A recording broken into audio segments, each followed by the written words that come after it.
students, how are you all? I hope you all are doing really good. So students, today we are going to start chapter named The Wind and the Sun. So आज हम शुरू कर रहे हैं chapter हवा और सूरज. So इन दोनों के बीच में क्या कॉन्वर्सेशन है इसे हम पढ़ के जानेंगे. बिफोर दैट हम समरी पढ़ लेते हैं और ये जान लेते हैं कि हमें इस चैप्टर में किस बारे में पढ़ने को मिलने वाला है. So the summary is, this is a chapter about the wind and the sun. Sun and the wind are friends. One day a fight breaks out between them. Sun says he is stronger than wind. Wind says he is stronger than sun. They don't know how to decide who is stronger. They see a man walking down the road.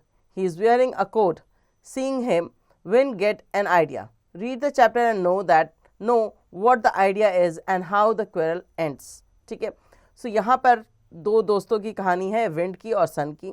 एक दिन इन दोनों दोस्तों के बीच में झगड़ा हो गया और दोनों ये बोलने लगे कि मैं स्ट्रॉन्गर हूँ. सो ये डिसाइड कैसे करें कि कौन स्ट्रॉन्गर है. इसलिए इन लोगों ने कुछ किया क्या मतलब एक आदमी वहाँ पर जा रहा था जिसने कोट पहन रखा था. अब इन दोनों ने ये डिसाइड करने के लिए कि कौन स्ट्रॉन्गर है उसके साथ कुछ किया. वो क्या है, वो क्या सिचुएशंस थी या जो कुछ भी स्टोरी में था वो अब हम पढ़ेंगे और जानेंगे कि ये क्वेरल जो है वो कैसे एंड हुआ. क्वेरल का मतलब होता है झगड़ा. ये झगड़ा जो है वो किस तरह से एंड हुआ, ये अपनी कौन ये साबित कर पाया कि वो स्ट्रॉन्गर है कि कौन स्ट्रॉन्गर है. ठीक है, तो चलिए शुरू करते हैं.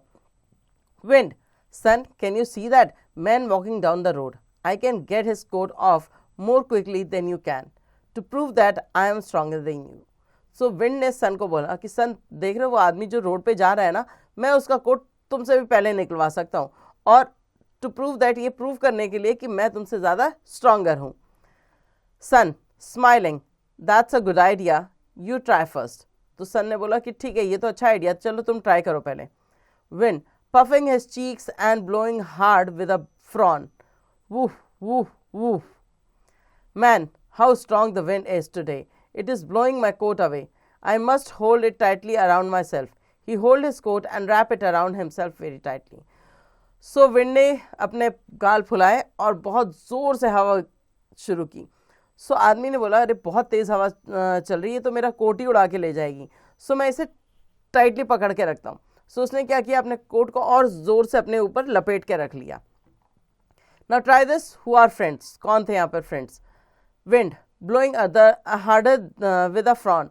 फिर जो गुस्से में विंड जो है उसने और ज़ोर से हवा बहाना शुरू की. Man pulling his coat more tightly, how windy it is. और ये बोलते हुए कि बहुत ज़्यादा हवा चल रही है, उस आदमी ने अपने कोट को और टाइटली पकड़ लिया. Wind, sun, I give up, I can not get his coat off. So wind ने बोला सन को कि भाई मैं तो हार गया, मैं इसका कोट नहीं निकलवा सकता. Sun, now it's my turn, let me try. He smiles and shine brightly. So उसने बोला कि ठीक है, चलो कोई बात नहीं, अब मेरी बारी है, अब मैं ट्राई करता हूँ. उन्होंने स्माइल दी और बहुत ज़ोर से चमकने लगे. Man, what a funny day. Sometime it is so windy and sometime it is so warm. Sun, smiling and shining brighter. I am going to smile and make him feel warmer and warmer.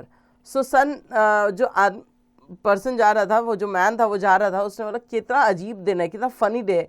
कभी तो इतनी हवा चलने लगती है, कभी इतनी गर्मी हो जाती है. तो सन जो था उसने बोला कि मैं स्माइल करता रहूँगा और ज़्यादा तेज़ चमकता रहूँगा, ताकि मैं जितना स्माइल करूँगा उतना तुम्हें वार्मर जो है वो फील होगा, मतलब ज़्यादा गर्मी फील होगी. Man wiping his face, it's so warm, I must take off my coat. The man take off his coat.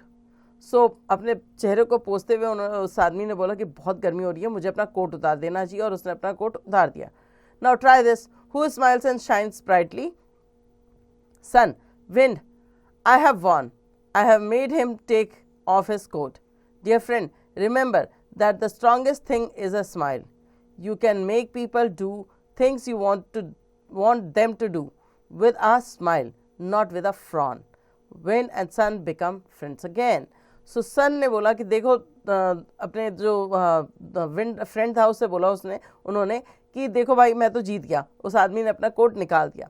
तो यहाँ पर उन्होंने सीख दी है विंड को कि किसी से भी तुम अपना काम करवा सकते हो अगर तुम उसको स्माइल देके बात करो या स्माइल के साथ उसके साथ काम करो तो तुम उससे हर तरह का काम अपना करवा सकते हो, मगर अगर तुम गुस्से में किसी के साथ कुछ कहोगे या करने को कहोगे तो वो नहीं करेगा।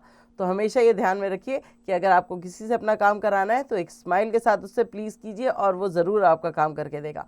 सो यहाँ पर सन और विंड जो थे वो वापस दोस्त बन गए। अडेप्टेड फ्रॉम एसॉप्स फैबल्स, ये बुक है, उससे ये जो है अडेप्ट की गई है या ली गई है स्टोरी। वर्ड बकेट, अब आते हैं हम वर्ड बकेट पे। Quickly, hastily, prove, reasserts, idea, thought, puffing, breath in, repeated short gaps, frown, scroll, brightly in a way that gives out or reflect much light, funny, laughable, remember, keep in mind. Think and answer. Number A, take the correct option. Number 1, what do wind and sun want to show each other? What they want to show each other? Who is stronger than the other? So the C option is the correct one. Okay, now come to question B, fill in the blanks. I am dash than you, I am stronger than you. Okay, आते हैं next में number C, who said this, ये किसने किससे कहा था? That's a good idea, ये सन ने कहा था किससे? विंड से।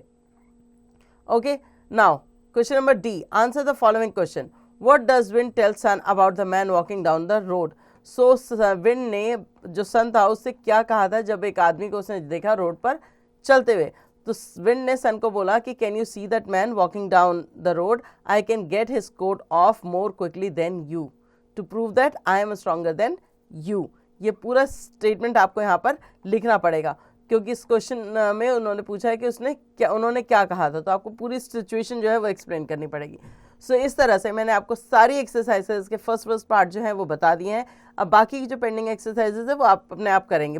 चैप्टर में से अगर आपको नहीं पता चल रहा है तो आपको चैप्टर रीड करना होगा ताकि आप आंसर को फाइंड आउट कर सकें। Values inside, you are not able to complete your homework due to some reason. What do you tell your teacher? Give an excuse, tell the truth or remain silent. So आपने अपना homework किसी कारण से नहीं किया है, सो आप अपनी टीचर को इसके बारे में सच बताएंगे, कोई एक्सक्यूज दे देंगे या चुप रहेंगे, ये आप पे डिपेंड करता है। यहाँ पर आपको टिक करना है उसके according. Now the grammar stroke, reading and writing skill, fill in the blanks with a, an और द। ये है आर्टिकल्स आपके, ठीक है। ए और एन हम हमेशा सिंगुलर फॉर्म के साथ यूज करते हैं, द का हम इस्तेमाल किसी पर्टिकुलर चीज के साथ करते हैं। एन का इस्तेमाल हमेशा आपके वॉवल्स के साथ शुरू होता है और ए का इस्तेमाल हमेशा आपके कॉन्सोनेंट लेटर्स के साथ शुरू होता है। So an old man and his wife live in a small hut near the forest, ठीक है। इस तरह से मैंने आपको फर्स्ट लाइन बता दी, अब बाकी आप खुद से करेंगे। आते हैं नंबर बी पर, टिक द करेक्ट आर्टिकल। यहाँ आपको करेक्ट आर्टिकल पर टिक करना है। Number 1, A and the, parrot is on the mango tree, a parrot is on the mango tree. हमने यहाँ पर ए यूज किया है पैरेट के साथ, पैरेट सिंगुलर है इसलिए, ठीक है। नंबर 2 पे आते हैं, have you seen A and the Taj Mahal, तो ताजमहल के साथ हम द का इस्तेमाल करेंगे क्योंकि वो एक पर्टिकुलर चीज है, ठीक है। इसी तरह से आप बाकी कर लेंगे। Now C, rewrite the sentence using capital letter, full stop and question mark. आपको ये सेंटेंस जो है इनमें कैपिटल लेटर का इस्तेमाल करना है, फुल स्टॉप का इस्तेमाल करना है और ज़्यादा ज़रूरी है वहाँ क्वेश्चन मार्क का भी।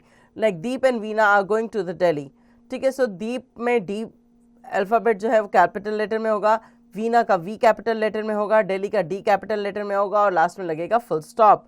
इस तरह से word power, make sentence with the given word, sun, wind, man, stronger, turn, shining, smiling and friend. ये वर्ड्स दिए गए हैं आपको जिसमें आपको इनसे सेंटेंस बनाने हैं। Now complete the following word. यहाँ नंबर 1 पे है क्वेरल, नंबर 2 पे है विंड, इसी तरह से आप बाकी भी फाइंड आउट कर लेंगे और ये आपको चैप्टर में से ही मिल जाएंगे। Number C, write the antonyms of the following word. Antonyms का मतलब होता है opposite, okay, good, bad, hard, soft, इस तरह से। Creative junction, look at the pictures of the hare and the tortoise, write what is happening in the picture. Clues are given with each picture. Some words may be used more than once. The hare and the tortoise plan a race. So यहाँ पर आपको एक particular box दिया हुआ है जिसमें आपको 4 option है, इन्हीं 4 ऑप्शन को फिल करना है आपको इस पर्टिकुलर बॉक्स उसमें स्पेसेस में। Like the hare and the tortoise plan a race. All the animals come to watch the race, the race begins. So यहाँ पर आप जो है एक वर्ड को एक से ज़्यादा बार भी इस्तेमाल कर सकते हैं, ठीक है। सो इस तरह से मैंने आपको एक पर्टिकुलर पोर्शन फिल करके बता दिया। अब नेक्स्ट पोर्शन आप खुद से फिल करेंगे। सो ये थे हमारे चैप्टर का एंड। इसमें करीबन आपको 1 2 3 4 आपके पास अभी और बच रहे हैं जो आपको करने हैं, क्योंकि एक तो मैंने आपको प्रॉपरली बता दिया है, बाकी 4 पार्ट्स इसके और हैं जिसको आपको देखकर, पिक्चर देखकर उसके अकॉर्डिंग इसको फिल करना है। सो ये था हमारे चैप्टर का एंड। होपफुली आपको चैप्टर समझ आ गया होगा। अब इसकी पेंडिंग एक्सरसाइज अब अपने आप कर सकते हैं।